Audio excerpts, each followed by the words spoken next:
Engineer कोई की मसला सुन्नत, नहीं है जी, कोई इंजीनियर मसला नहीं, आप मुझे बात तो करने दे, अभी मैं बात करूंगा ना, बैठ के रख दूंगा क्या बोला आपने? जी, मैं बात अभी करूंगा ना, बैठ के रख दूंगा तुम लोग अकाई जी। जो मैंने पिछली बार आपसे रवैया इख्तियार किया था, तो मैं उसके मुतालिक माजरत करने आया हूँ। चलें, बहुत अच्छी बात है। अल्लाह ताला आपको हिदायत दे और आपको सीधे रास्ते पर लगाए और आपको दीन और दुनिया की तरक्की दे। बहुत अच्छा लगा, आपको अपनी गलती का एहसास हुआ और आप आए। जी, आपने माफ कर दिया मुझे। बिल्कुल। हाँ भाई, ये तो पिछले हफ्ते भी आए थे। जी, अस्सलाम वालेकुम वरहमतुल्लाह। इस्लाम, थोड़ा जोर से बोलें। जी, जो मैंने पिछली बार आपसे रवैया इख्तियार किया था, तो मैं उसके मुतालिक माजरत करने आया हूँ। चलें, बहुत अच्छी बात है।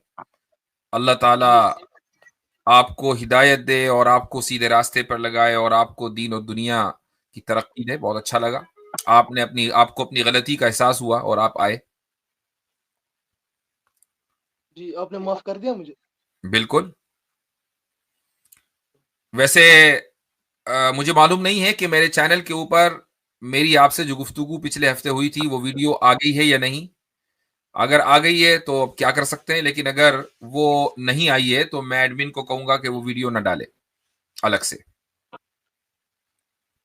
जब आपने आपने माफी मांग ली तो बात खत्म हो गई। देखें, असल बात यह है कि आप इंजीनियर अली मिर्जा को चूंकि देखते आ रहे हैं, सुनते आ रहे हैं, मुझे ऐसा लगा कि चूंकि इंजीनियर इस वक्त गिरफ्तार हैं तो उनके जो चाहने वाले मानने वाले हैं वो गुस्से में हैं और उन तमाम लोगों पर गुस्से में हैं कि जो आप लोगों के मुताबिक किसी फिरके से ताल्लुक रखते हैं, चाहे वो कोई भी फिरका हो। आप लोग ये समझ रहे हैं कि ये सारे फिरके के लोग मुत्तहिद होकर इंजीनियर के खिलाफ आ गए और उन्होंने उसको जेल में डलवा दिया, और ये फ्रस्ट्रेशन असल में मुख्तलिफ उलमा के ऊपर निकल रहा है। ये चीज गलत है। मैंने पिछले हफ्ते भी बात कही थी कि किसी के जेल में जाने या जेल में आने से बज़ाहिर किसी को फर्क नहीं पड़ता। ठीक है, असल बात यह है कि आप अपनी बात किस अंदाज में रख रहे हैं। ये आप लोगों को समझना चाहिए कि रसूल अकरम सल्लल्लाहु अलैहि वसल्लम वो रेड लाइन है कि जिसको उम्मत कभी ये बर्दाश्त नहीं कर सकती कि उसको क्रॉस किया जाए। और इंजीनियर ने उस रेड लाइन को इसलिए क्रॉस नहीं किया कि इंजीनियर ने कुफर किया है या इंजीनियर शायद ये चाहता था कि भाई मैं गुस्ताखी कर लूं। ऐसा नहीं है। ये वो मुसीबत है जिसमें इंजीनियर गिरफ्तार हुआ है अपनी बदजबानी की वजह से। जब आप औलिया अल्लाह और सहाबा किराम रदी अल्लाह अन्हुम को इस तरह के उनके लिए इस तरह के अल्फाज अदा करेंगे जो आम मुसलमान के लिए भी हम अदा नहीं करते।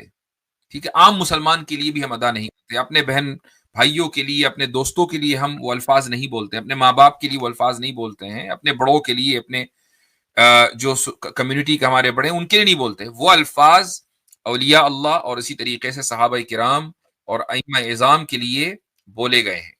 तो फिर उसकी नहुसत ये होती है कि फिर वो अल्फाज रसूल अकरम सल्लल्लाहु अलैहि वसल्लम के लिए अदा हो जाते हैं जो आप अलैहिस्सलातु वस्सलाम के लिए कभी अदा नहीं होने चाहिए। ये आप लोग ये याद रखें कि इंजीनियर अगर किसी मुसीबत में गिरफ्तार है ना, तो वो इसलिए, हम नियत का हाल तो अल्लाह ताला जानता है, हमें नहीं पता।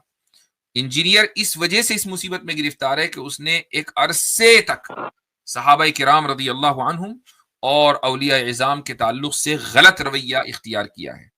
हम हरगिज ये नहीं कहते कि औलिया की ताजीम के नाम पर उनकी इबादत की जाए, हरगिज हम ये नहीं कहते, हम उसको कुफ्र और शिर्क मानते हैं। लेकिन हम ये जरूर कहते हैं कि जिसकी जिसकी इज्जत की जानी चाहिए तो उसको उसका ये हक है कि उसकी इज्जत की जाए।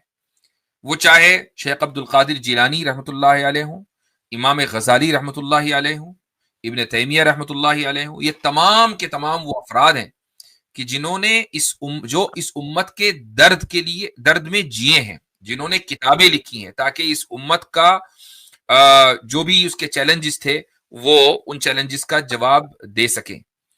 और यही वजह है कि आज दुनिया उनको जानती है, उनके मानने वाले आज भी मौजूद हैं। एक हदीस है, उसके ऊपर मैं अपनी बात मुकम्मल करूंगा आपसे। रसूल अकरम सल्लल्लाहु अलैहि वसल्लम का इरशाद है کہ جب اللہ تعالیٰ کسی سے محبت کرتا ہے تو وہ آسمانوں میں اعلان کرتا ہے اور جبریل سے کہتا ہے کہ تم آسمانوں میں اعلان کر دو کہ اللہ فلاں سے محبت کرتا ہے. تو 7ویں آسمان میں اعلان ہوتا ہے، پھر 6 میں ہوتا ہے، پھر 5ویں میں ہوتا ہے، اور اس طریقے سے وہ اعلان ہوتے ہوتے پہلے آسمان میں آتا ہے اور پھر دنیا میں وہ اعلان پہنچتا ہے. اور دنیا میں اعلان پہنچنے کی جو صورت ہے وہ یہ ہے کہ ثم یوضع له القبول، کہ لوگوں کے دلوں میں قبولیت رکھ دی جاتی ہے، لوگوں کے دلوں میں قبولیت رکھ دی جاتی ہے. اس کا مطلب یہ ہے کہ وہ بندہ اس دنیا سے چلا جائے گا لیکن اس کے باوجود اس کے ماننے والے، اس کی بات سننے والے، اس کی بات پر عمل کرنے والے باقی رہیں گے. اور یہی ان حضرات کے ساتھ ہو رہا ہے کہ ان کا جو علم ہے وہ آج بھی ماشاءاللہ زندہ ہے، اور ان کے شاگردوں شاگردوں کے شاگردوں اور ان کے نام پر بننے والے بے شمار مدرسوں اور ان کے اوپر لکھی جانے والی کتابوں کے ذریعے ان کی جو لیگسی ہے وہ زندہ ہے. یہی یوزع لہ القبول ہے. انجینئر کے بارے میں آپ کو بتا دوں، ایک پوائنٹ یاد رکھ لیجئے گا کہ تھوڑی دیر کے لیے مان لیں کہ انجینئر کی گرفتاری ہو جائے اور وہ سالہ سال تک جیل کی سلاخوں میں رہے. ہائپوتھیٹیکل بتا رہا ہوں، یہ ضروری نہیں کہ ایسا ہو. اور مان لیجئے کہ یوٹیوب کے اوپر جو ان کا چینل ہے وہ بین ہو جائے، تو مجھے بتائیے کہ انجینئر کی لیگسی کو لے کر چلنے والا کون ہے؟ آپ خود بتائیں کہ کیا انجینئر نے اس طرح کے افراد تیار کیے ہیں کہ جو انجینئر کی لیگسی کو لے کر چلے؟ نہیں کیے، اور نہیں کوئی لیگسی ہے سوائے فرسٹریشن کے. تو بھائی امت میں اصلاح اس طرح نہیں ہوتی کہ ہر ایک کو گالیاں دی جائے. امت کی اصلاح ہوتی ہے تعمیری کام کر کے، تخریبی کام کر کے نہیں ہوتی ہے. بس یہی میسج میں نے ہمیشہ بھی دیا ہے، یہی آپ کو بھی دے رہا ہوں. باقی آپ کی مرضی، آپ اس پر عمل کرنا چاہیں کریں، وہ آپ کا، اور آپ جانے اللہ جانے. چلے ٹھیک ہے رمضان بھائی، کچھ کہنا چاہیں گے؟ چلے ٹھیک ہے، پھر آپ اسٹیج جو ہے وہ لیو کر دیجئے.